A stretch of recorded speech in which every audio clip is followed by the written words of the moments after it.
Hey friends. I'm curious what you would do with more energy throughout your day, and I am so happy to say that as of late, I have had more energy and I have been doing more things that I love, like baking vegan scones, going out in the woods and listening to all my favorite yoga podcasts, trying out new and different yoga I normally wouldn't try. It also seems like I've gotten more checked off my to-do list without even trying. And let me tell you my secret. I've been taking Magic Mind every day. Magic Mind contains all this good stuff like matcha, mushrooms, honey, and more. You get these really amazing benefits as a result: increased focus, attention, better sleep, decreased stress. The benefits build over time as well. I've been taking Magic Mind for 12 days now, and I can really tell a big difference. I drink less coffee, my digestion has improved, I'm in a better mood, I'm calmer, but most importantly, I have more energy to do the stuff that I love. I think of Magic Mind as an easy entry point in finding your creative flow state. If you would like to check out Magic Mind for yourself, use the promo code YOGA14 for 20% off your first time purchase, and it stacks up with the built-in 20% discount for subscriptions, for a total of 40% off your first subscription to Magic Mind. It is a deal. The link is provided in the show notes. Remember to use Yoga14 at checkout. I look forward to hearing how you will use that extra energy.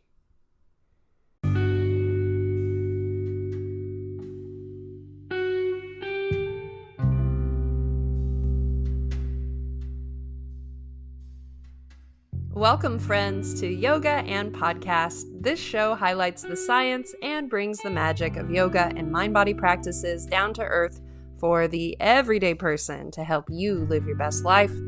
I'm your host, Ashley Weber, a yoga and Pilates teacher and forever student who is oh so curious about all things yoga and. On today's episode, we will explore yoga and time to fly with yoga teacher trainer. She was actually my mentor. She's also a spiritual guide, mother, teacher, and healer, Angie Knight. Angie is one of the most authentic people and teachers that I know.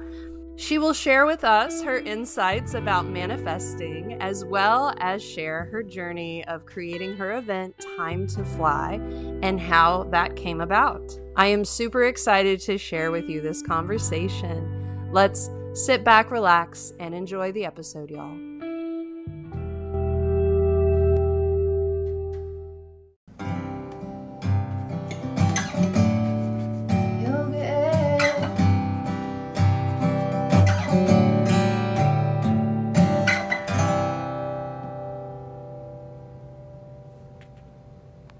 Joining us on today's episode is spiritual guide, inspirational speaker, mother, teacher, mentor, and facilitator in helping people access their own healing. Please welcome to the show, Angie Knight. Hey, Angie, how are you? Hey, Ashley, that's quite the introduction. Thank you. Well, thank you for being on. You have been my mentor, and I love everything you're doing, everything you're putting out in the world. And so it was just so awesome that you wanted to be on the show. How are you doing today? I'm good. I was just remembering the other day when we were doing that mentoring, how you had the idea that you wanted to do a podcast, right? I probably had the idea, but I didn't have any. Or maybe you were just going to start videoing or something, but it was like the pre to this. Yeah, I had no real ambition probably at that time, but but yeah, that was a while ago. I feel like it was the seed of that, though. I feel like I remember you telling me, like, moving in this direction. You know what? I remember that now, and I didn't realize it went back that far. That's wild. We were talking in the kitchen. Yes. I'm good. How are you? I love it. Well, I'm glad you're doing good today. And would you like to share a little bit more about who you are in the world of yoga? Sure. So I moved back to Austin about 16 or 17 years ago from Alaska, and I started teaching yoga. I think first I was just working the desk, but anyways, I started teaching yoga at a gym, and I've been teaching full time ever since. So for the last 16 years. And Wow. 12 of those years were at the studio where we were together. Mhm. So Yeah. And you're doing all kinds of things now. You have your own teacher training, you have time to fly, which we're going to get into because that's the title of today's episode, Yoga and Time to Fly. But let's talk about manifesting. I know you have this ooh, parking trick that you may want to share with us, but in general, like what does manifesting mean to you? okay, we're jumping right in. So it's changed, it's morphed, it's evolved for me over the years. But I first started playing with this when my children were young, and they're now 12 and 17. So I don't know how many years ago, but many years ago, we would play this game where we'd pull into a parking lot and we would all call on the parking gods. And we would start laughing and playing and like, oh, parking gods or whatever. We made a game out of it. And then each time, and it got better and better and better, a parking spot up front would open like right as we drive up. And so then we would get excited, and then maybe like three parking spots would open up, like choices, like one under the shade and one in the front row. And so I started to notice, like, oh, in my life that has happened. Like, I remember I really wanted to live in this house in Alaska, and housing was really hard to come by. I mean, like, you lived in Mm. trailers sometimes. But every day I would ride my bike by this cute little house in the middle of town. I'd be like, hey, do y'all see my house? Like, do you want to see where I live? And just playing, right? Like, that's where I wanted to live. But I was saying it as if we already lived there. And that's the house that we ended up living in. So, like, at Oh, different times in my life, I noticed this, but I didn't really understand it, right? And so we got so good at the parking gods game that, like, it's a given that a parking slot will open up, and it's just delightful and it's fun, and I expect it, and I'm grateful for it.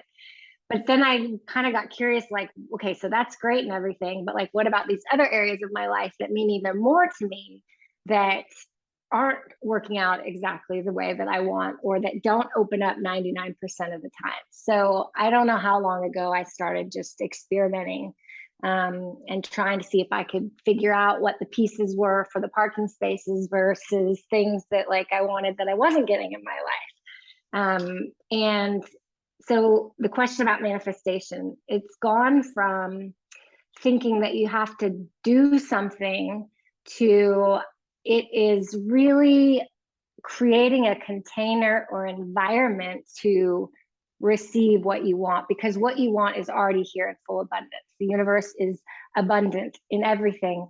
And I used to think, and our culture is set up, that we have to try really hard. We have to work really hard. And sometimes we have to sacrifice or suffer to get what we want. And yeah. we have to manipulate all these pieces.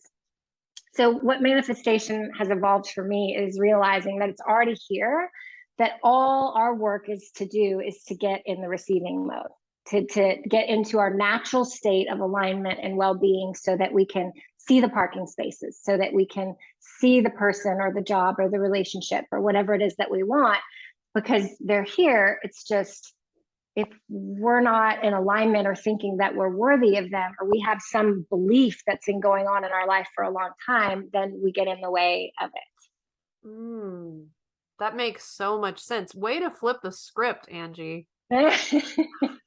Well, so I've done, I've done big experiments with my life, and some are a total flop. Like, I was like, okay, I can get parking spaces, so I want to do that with my income. And so this was probably 4 or 5 years ago. I decided to move me and my kids out of our apartment. We got this house that's like gorgeous and I mean, huge. And I was like, oh, I don't even have furniture. And then I went and got a new car for the first time. I was like, I'm going to live as if I've doubled my income. So that was a little bit of a big leap. I'm realizing you don't have to leap so big. And to end the story, I did end up doubling my income that year. However, what I didn't realize was I was also going to double my workload. Oh, So it was a very hustle and bustle, stressful kind of year. So, anyways, I've just been playing with that. And right now, my current experiment is that trying harder gets in the way. oh my God. So every time I notice I'm trying to make something happen, or I'm trying to figure out a solution, I just either go for a walk, take a nap, I go do something fun. Like, Mm. I'm seeing if my theory that effort and trying harder gets in the way of receiving, um, can play out in my own life. That's so cool. Well, what I'm noticing, you're giving these examples of the parking spots and the house. And in both examples, you're like, oh, we're just kind of playing, like, ha ha ha. Like, and then you mentioned something about like when you're trying hard, it sounded like trying hard sounds like not having fun. And so is there an element of in this act of receiving or manifesting, I guess, fun? Like, do you have to be playful about it? Is that like what will get you to manifest a little bit easier or quicker or It is meant to be fun. I believe now that life is, I mean, it's not always fun, let's be honest, but yeah, we can have a perception of whatever's happening, and we can be more playful, playful? and play with life rather than trying to make things happen so much. Mm. Because because I'll tell you, I'll flip it. When you're trying hard, you're not trusting. And Oh. so there's an element of force, and you can't what's the word I'm looking for, manipulate creation, but you can align with it. So Mm. if you're trying to make something happen, you're not trusting that it's there, and so it creates resistance, or by resistance I mean disbelief or doubt, or um and as soon as that happens, then you get out of alignment. That So, makes like, for example, I had we're going to get to time to fly, but I had a really inspired meditation vision about it at some point, and I immediately knew that was inspiration. I knew that I was receiving that rather than coming up with that myself. And so I leapt, and I went to the end first, and I created this huge event. I had no idea what I was doing. I invested everything, and along the way, I somehow got out of the playfulness. Like, I got out of the, oh, I'm trusting, I'm receiving this, I'm so excited for this. And I started looking at like the reality of it, which is that I mm. was investing all this money, and was it going to come back? Or what was I going to do if it didn't? And so I really got out of the energy of the vibration of the event itself. And Uh-huh. it was still, I was able to be present for the event. But I really, really learned from that experience that when you start feeling off, the most important thing is not to try harder, but to get yourself to a better feeling place. Ah. And that your feeling is everything. So what I teach is that we all have our own inner guidance system, and that's based on the way that we feel. Mm. And so, in order to access that, you have to start to notice how you're feeling, and also prioritizing that matters, right? Because we're kind of used to, I'm not going to generalize, but a lot we're used to discounting the way that we feel so that we can help someone else, or so that we can please someone else, or do what we should be doing, what we've been told. Um, so it's really about helping people get back to their own inner guidance system. Mm. So that leads me to my next question. Why is it important to move from your head to your heart? Ooh, I have the answer, and it's an Einstein quote, and I always mess up quotes. So look this one up because it's not going to be completely accurate. But basically, he said something about like, the problem with our society is that we have allowed the mind to become the master of the heart, when the heart is meant to rule and the mind is meant to serve, or something like that. I totally messed it up. But the point is that our head is programming, our mind is programming. So it's like we think that our thoughts are real, Mhm. and we live by our beliefs, but our thoughts aren't real. Mm. They're not real, and our beliefs are just thoughts repeated over and over again. And then what happens when we have a belief is that we go out looking for proof of it, or we attract it, and we think it's real because it keeps happening in our life. But Uh-huh. really, it's just a thought that's been repeated over and over again, probably from what somebody else told us who wasn't in alignment with their own heart.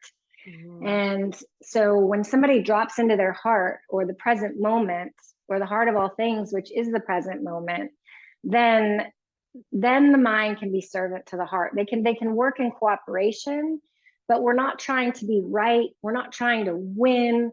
We're not trying to compete. When we're in our heart, we want to understand, we want to collaborate, and we want to be in harmony.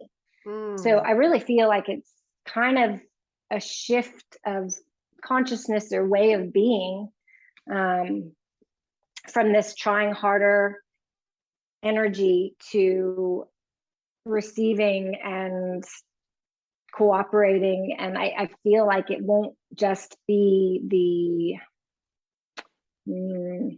I feel like it will shift the way that we relate with one another, but also the planet, really. Mm-hmm. Yeah. What does it mean to have your own back? Well, I think I came up with that because I always wished that someone had my back. Mm. So I didn't. I grew up loved, so I don't want to say that I was very loved, but I didn't know that I was worthy of love. I didn't feel that I had someone solid that would have my back, and I always wanted that feeling. And then I was like, well, everybody seems to be human and fallible. So that's when I realized that these feelings that we want, that we think somebody or something will give us, that's not the source of the feelings, right? The source Mm. is within us and also the universe. And so to have your own back is basically to care about the way you feel, to trust your own inner guidance system, to love yourself on all levels, and to be who you are unapologetically, and freely. And that means you have to trust the way you feel rather than what you've been told. So, I see. for example, I was raised in this religion that basically, like, you're inherently bad and feeling good is bad, right? Yeah, And yeah. that, the way to redemption or heaven is through suffering and sacrifice. And I'm just like, I'm not insulting anybody's religion here, but I don't know why it's so hard to realize that feeling good is good. And that, like, our natural state is one of innocence. And Mm. and yes, we're all human and we do all these crazy, weird, messed up things, but that doesn't change who we are. Mm-hmm. And so I feel like have your own back was my way of tapping into universal support, to Mm. feel, to trust the unfolding of life and to trust that the universe has my back. But my job is to know that, Mm. and to remind myself that I deserve to feel good, that I'm worthy of the things that I want, um, that really I don't have to earn or become or fix or figure out anything to feel that. I really just have to get out of the way of the programming. So Mm. that's what I kind of teach. It's That's, like how to get out of the way of your own self-limiting thoughts. mm. I love that.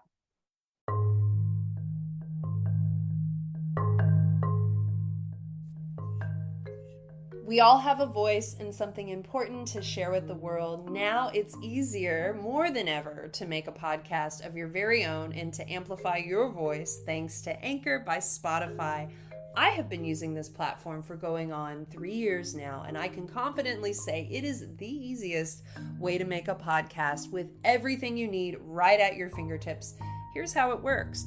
Anchor lets you record and edit podcasts right from your phone or computer, so no matter what your setup is like, you can start creating right now, as in like today. With a single push of a button, you can distribute your podcast to the most popular listening platforms, including Spotify. Anchor is also the only place you can publish video podcasts to Spotify. With Anchor, creators can earn money in a variety of ways, including ads and podcast subscriptions. And best of all, Anchor is totally free. Yes, you heard it correctly. Anchor is free.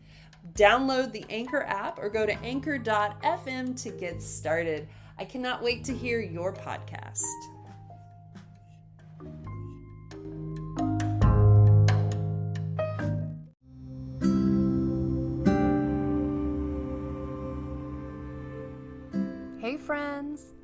I just discovered my new favorite yoga accessory, Yoga Knees. This product really saved my knees. Yoga Knees helps solve the problem of those times in class when we kneel on hard surfaces like your yoga mat. Now, your knees can also be pain-free with Yoga Knees. They are super comfortable and made with durable material. Yoga Knees is a high-quality, built-to-last product.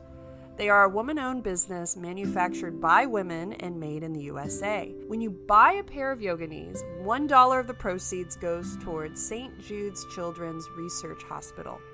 Yoga Knees is giving you all 10% off your first order. Go to yoganees.com, that's spelled YOGAKNEES.com, and use promo code YOGAAND at checkout. The link is in the show notes. 30-day money-back guarantee. Remember to use promo code YOGAAND to get 10% off.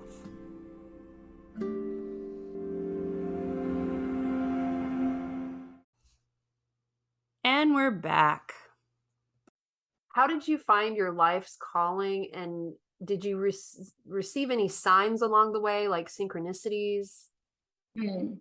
Well, the way that I communicate and listen from the universe is through signs. So I have an unusual background. I studied shamanism for many years and just all sorts of not normal things. But one of the things they taught us is how to reside in multiple levels of consciousness simultaneously. So I feel like I have a very zoomed out perspective. Like I can see things literally, and I'm grounded, and I need to stay that way to support my kids. But then I also see things metaphorically, and then I'm always looking and receiving signs in various ways. So, what was the first part of that question? Oh, my life's calling. I think it's evolving. It's always evolving, right? It's never going to be done. It's never, like you said, all these things that I am, and I am those things, but we're also not those things. You know what I'm saying? Like, those are titles that we've given ourselves, but also we're everything. And I feel like shedding identities and shedding beliefs on a daily basis is great.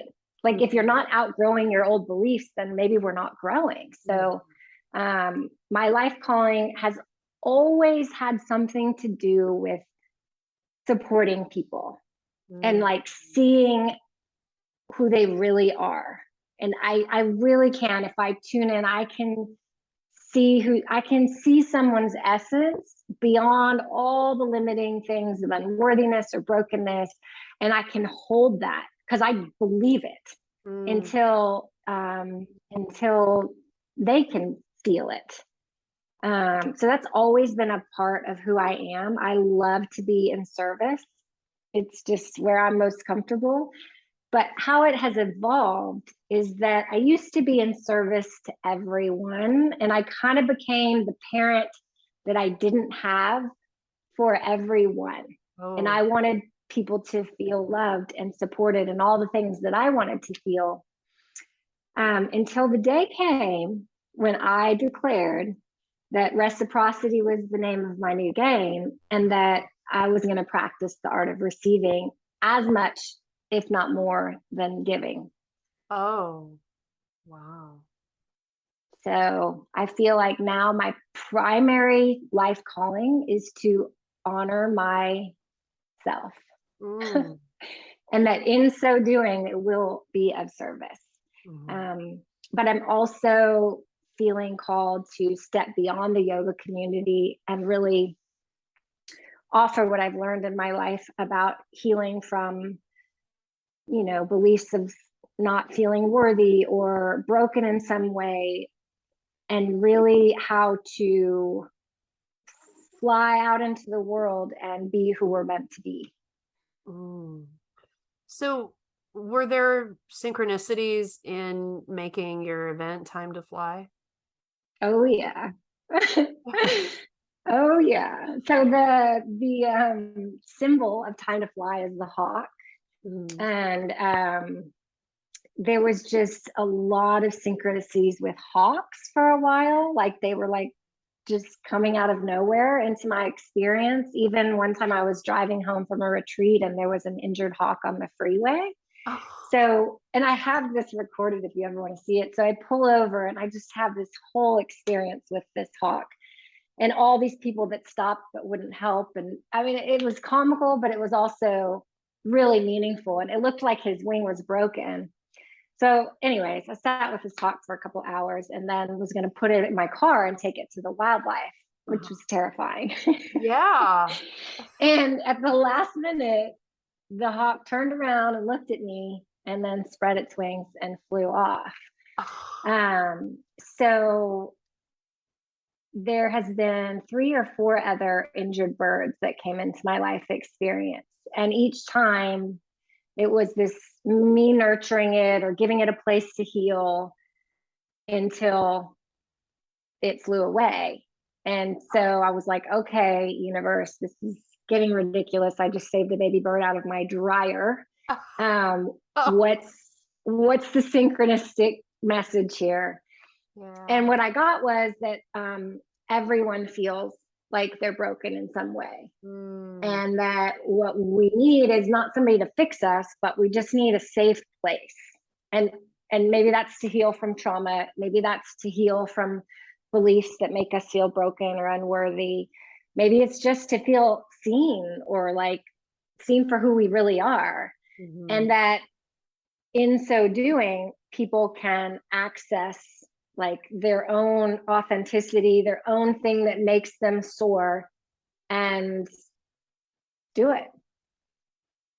I love it. I love that. And we did yoga and diet culture recently, and I didn't even realize how, like when you say beliefs, like false beliefs, people feeling broken, like we're in a culture where it is kind of set up that way.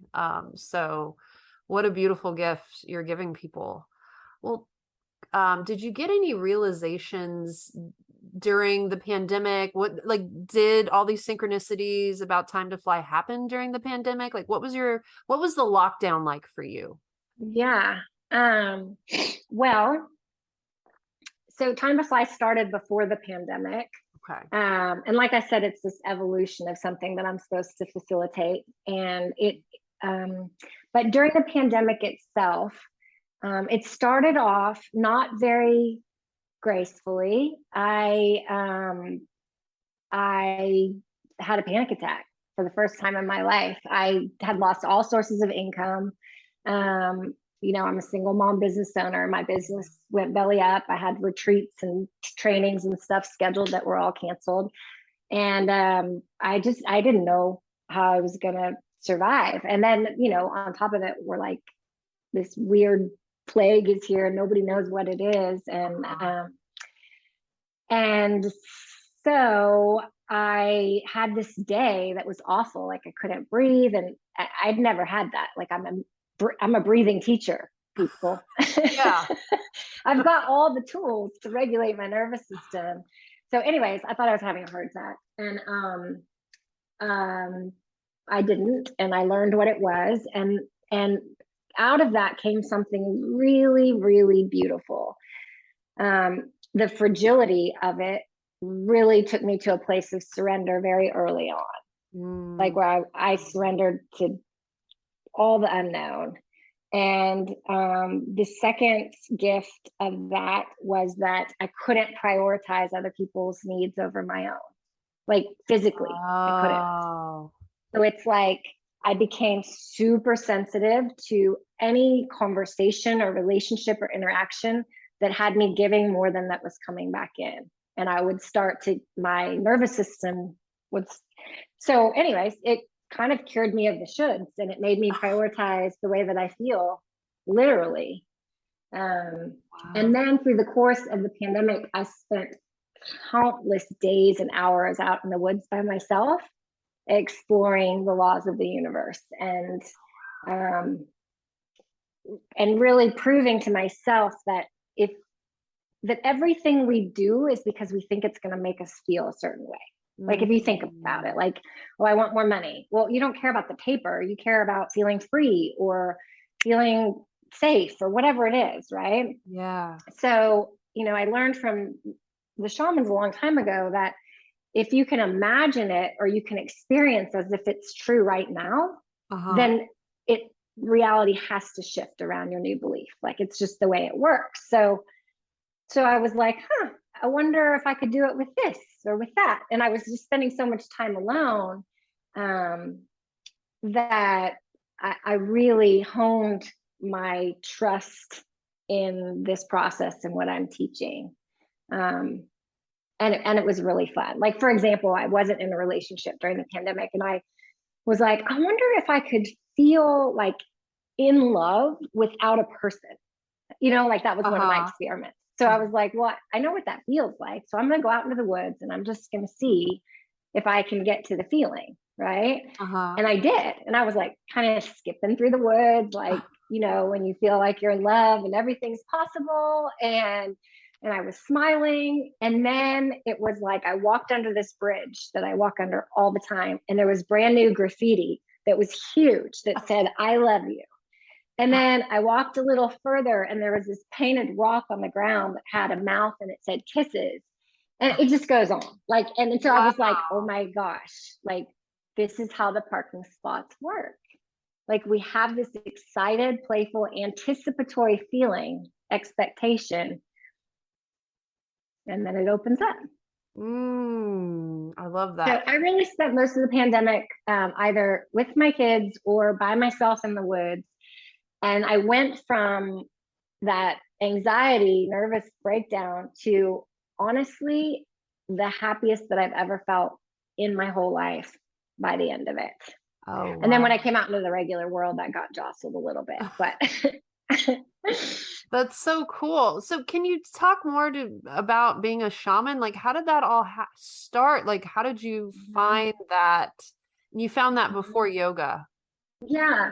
Um, so like I briefly mentioned my religious upbringing, it never resonated with me. I have always been a deeply philosophical, spiritual, dorky human being for as long as I can remember. But I didn't believe that we were inherently bad. Like I remember sitting in church as a very little girl and Uh-huh. imagining standing up and being like, this isn't true, and then getting all nervous and sweaty because that would be terrible. So I've always kind of sought outside of that. hmm Um, and many years ago, probably 20 plus, I was living in Alaska and I found this book and it was called Shaman Healer Sage. I found it in a bookstore in Canada. Mm. And it was written by this man named Alberto Villoldo, who um, he was a professor at a university and he went to Peru to study the shamans for anthropology or something. I can't remember. But he ended up living with them for about 20 plus years. So Mm. then he came back to the US and started offering this wisdom here, was basically like his life's calling. So when Mm. I read this book, I was just like, it just resonated with me. Yeah. When the book is like, it's almost like it's interacting with you. And Yeah. I kept flipping to the back because it sounded like he was 1,000 years old and it looked like he was still young enough to be alive. And so I was like, I have to find this person. Like I have to find this person. Um, so I did. And Oh, and that you found the author of Healer Sage. healer sage, yeah, he had a shamanic school in the desert of California before the pandemic. And it was like a 2-year program where you would go for a week out in the desert of this place and then you go back and integrate it into your life for 6 months and then go back again. Oh, wow. Oh, and the integration. I mean, that's a real good program if they're like having you integrate and then come Integrate back. it. Yeah. Wow, that's So wild.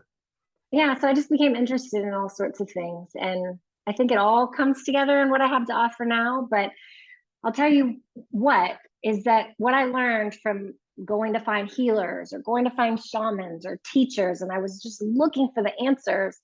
What I learned each time is that everybody's human. Like at some Mm. point, the longer I studied with someone, they would invariably fall from grace, as as we know, right? With a lot of Yeah, leaders, yeah. and they're all wonderful human beings. So Yeah. it's like it liberated me to realize that I can guide someone, I can teach, I can help, but ultimately no one knows what's right for us Mm. except for us. And the ultimate teacher for all of us is inside. Mm. Let's talk about your Time to Fly event. Okay. Tell us more. So it's the fourth time, and Ooh. now that I've leapt and tried it a few times, I don't know, I'm on fire, excited, happy about it because I feel that, I don't know, I just feel that the world needs people who have come to know, love, trust themselves. And if we all can just be ourselves in the world, then I feel like we can shift from struggle to ease, and from suffering to joy, and of course make room for all of it. But I just really, my favorite thing to do in life right now, one of my favorite things is to mentor people, and to but I don't call it coaching because I don't tell anybody what to do. I just help people trust in themselves. Mm. And it's it's thrilling to me because the people that I mentor, like, their lives are going better than mine. And I'm like, oh man, this stuff works. Like, why can't I'm like, this is inspiring. They're like, well, you told me this. I'm like, well, I don't. Oh, okay. I mean, they're making more money. They're doing great. So I just feel excited to support people in this way in a group. Mm. um, So yeah, can you tell us more details, like, because it's yeah. upcoming, it's coming up, and so is it a Mhm. 2 day event or and Yeah, it's it's a weekend event. It's this Saturday and Sunday, November 5th and 6th from 12 to 5. So it's 10 hours altogether. cool. Um, and it's just kind of an interactive, um, basically, you'll learn the practices by doing them that I've learned to get out of your head and into your heart, the present moment, receiving mode. And then just a lot of playful practices to do to facilitate that, to support it. Things that I do every single day. And if I don't do them, it's really interesting because if I don't do them, then I tend to be blown around by things outside of me. Like, and Oh. sometimes they're good and sometimes they're terrible, right? And Mhm. sometimes they're just whatever. But if I do these practices to get really clear inside myself, then it seems to be stronger than external forces or people or happenings. So I just feel inspired by like pastimes, and how people have learned what they really want, and how people can realize, oh my gosh, so much of my life I've been going according to those shoulds, or I've been going according to somebody else's expectations of me or plans for me. And it's not really what makes my heart sing. Mm. Can you give an example of maybe a past event and how people's lives have been shifted in a positive way? I know I know of examples, but I wanted. Yeah, sure. Sometimes it's small, like it's like a seed, right? Like it doesn't always have to be this huge shift, because sometimes that big leap, what I've learned, is too much for us to believe in once we go back into our minds or back into our environments. So, Mhm. so it's not really as like big as I once thought it was. It's more like how to get in touch with that inner guidance system that shows you what's the next right thing right now. So, Mm. like, your heart doesn't give you the whole plan like your mind tries to do. Your heart Mhm. guides you moment to moment. And you have to trust that you will be provided for along the way, rather than, oh, this is how it's going to go. Right. And Gotcha. that's another head to heart thing. So, examples are things like, oh, this was the beginning of me learning to prioritize myself. Like one woman said, for 13 years, I did everything for my children and my family. And I was just like she didn't even know who she was or what she wanted to do. And so she just started to make little shifts that brought her joy, and little shifts that made her realize more of who she is and what she wants. And then there's been other examples where people realized, like, oh, this job that I've been in for a long time, like, it's not serving me in the way that I want it to, and had the courage to leave, right? Because when you're in a supportive environment, you have more courage, I feel like. So that's been an example. And sometimes people just like had revelations that they've been living under a belief that they didn't even know. Right. And most of the beliefs that we take on were from caregivers who didn't know who they were. That's scary sounding. But it's also liberating. Because, yeah, true. Because otherwise you think that you're doing something wrong if you're not following their footsteps. But when you realize they don't know what the heck they're doing, and then it's like, well, everybody's trying. I told my kids that early on. I'm like, look, we're all hypocrites as far as parents go. And I'm trying to tell you like the right way to go, but I'm still figuring it out. So, I'm going to guide you, but when you leave here, you can ditch everything and listen to, and I feel that way about all of us. Well, you're a cool mom. I think that's so cool. You told your kids that. I don't know what I'm doing. Well, so who is the Time to Fly event for? Anyone in particular or everyone or? It's for men and women and everything in between. It's for, I think I have people signed up from the age of 18 to 70. So I'd say that pretty much covers it, right? I had one person say, I feel like my time to fly is past. And I'm like, we're never going to get it done, right? We're always unfolding. We're always learning. And I don't think any time is too late to start. Occasionally I'd be like, oh my gosh, why did it take me 40 something years to realize like I'm worthy of the things that I want? And then I'm like, well, who cares how long it takes?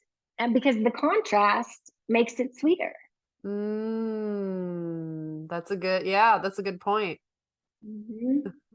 Well, where can we find you online and out in the world? So out in the world, I'm currently at a place called Flow Yoga, the Westgate location. It's in South Austin. I teach 3 weekly yoga classes, but that's also where I'm going to be hosting the event and upcoming trainings and such. And online, my website is angieknight.com. So anybody can message me there. Social media, it's all Angie Knight Yoga. Try it. Okay. Yeah. So if anybody wants to come to Time to Fly, there's a 10% discount if you go to the link for the sign up and you put AKY10 at checkout, then you'll get 10% off for listening to this podcast. So yeah, I would love to have y'all there. Yeah. Well, thank you so much for being on the show. It was so good to have you. Thank you, Ashley. It was good to see you and talk with you and laugh with you again.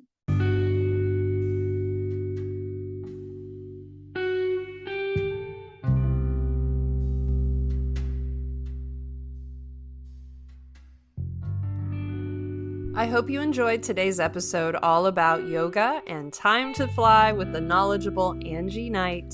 Be sure to connect with Angie. All of her info is linked in the show notes, so you're just one click away from connecting with her, and I highly recommend that you do.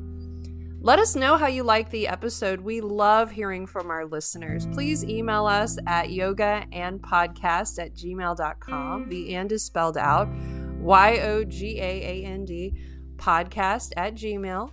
Yeah, just email us anything you're thinking, thoughts. We'll email back. You can also follow us on Instagram at Yoga and Podcast, and we do follow you right back. If you like the show, something solid you can do to show your support is just text one friend who you know will love the show. Text them this episode, and that will show your support because that word of mouth is very powerful. And it's all about letting new listeners know we're around. So thank you in advance for doing us a solid. The theme song is performed by Allie Holder. Graphics, guest booking, and media by Bentley and Chloe Productions. Thank you for listening.